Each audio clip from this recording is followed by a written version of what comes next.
Hello everyone, this is Gary from VR Roundtable, and in this video I'm going to talk a little bit about whether VR has actually ruined standard monitor and TV gaming.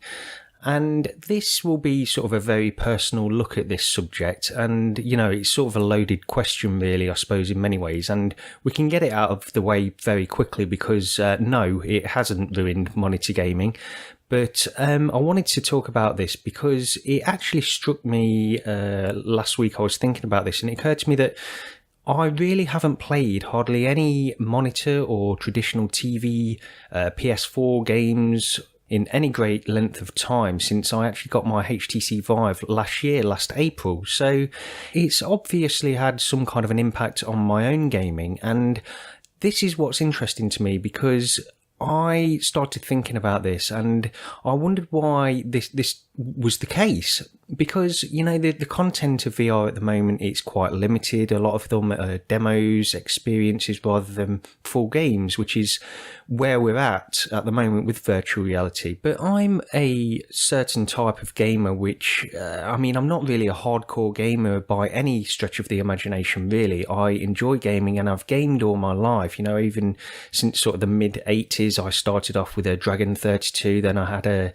Amstrad CPC, then an Amiga, a Super Nintendo, and so on. And that carried on all the way up to the present day. If I'm being perfectly honest, during my 20s, I didn't really game too much. I still owned an Xbox 360 and sort of dabbled with that now and again, but I didn't really, I've never classed myself really as a hardcore gamer. It's just something that I do to pass the time occasionally, and I do enjoy it. But I'm not the type of gamer who will really play sort of these online multiplayer shooters. I won't buy all the latest games that come out and play them through to completion and then immediately move on to the next one. That's really not me. But part of that comes from the fact I'm not an online multiplayer shooter kind of guy because I'm just not particularly good at those games, so I don't get too much enjoyment out of them when I'm just getting killed straight away. But even taking that into account, I'm not the kind of gamer that I'm probably not the standard hardcore gamer that you would think of. So with that in mind, I was thinking about what kind of games do I play, and really I came to the conclusion that I was drawn towards very immersive, narrative-driven, immersive games that put you in a different place, really. And I was thinking about this, and it goes all the way back since I first started playing games, really. It was the case where, like, even when graphics were very basic on the Amiga or the Amstrad CPC, I was always drawn to games that had a certain level of immersiveness, and they tried very hard to create a world around you that you could imagine yourself in.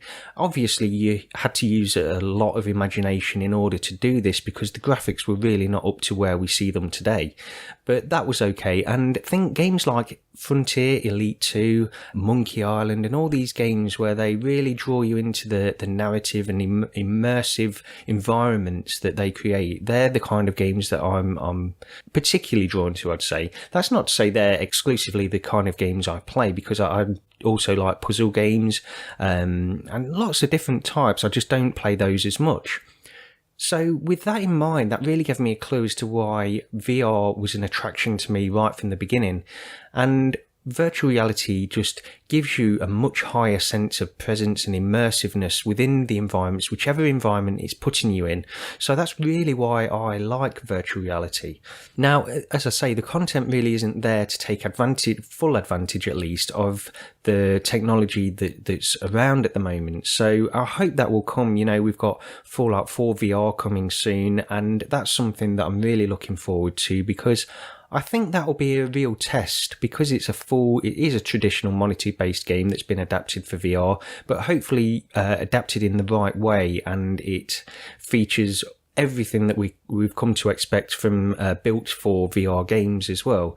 So that's something, and I think it will be, like I say, it will be a test as to whether these types of games can work in VR, and if we can spend hours and hours on end in these virtual worlds, these huge open worlds. I'm very, very much looking forward to that kind of thing.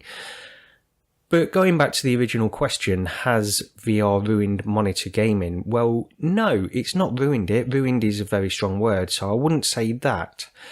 But from my own point of view, because of the types of games that I play and that I'm drawn to, VR just seems to do them much better. And I find it difficult to actually get into any monitor games lately. And, you know, I've tried. I've played Doom and also played a little bit of No Man's Sky, which I was really looking forward to. And I don't think it's a terrible game the way a lot of people do, but it's very high on immersion, that game, because it's putting you in these different worlds that you can go and explore.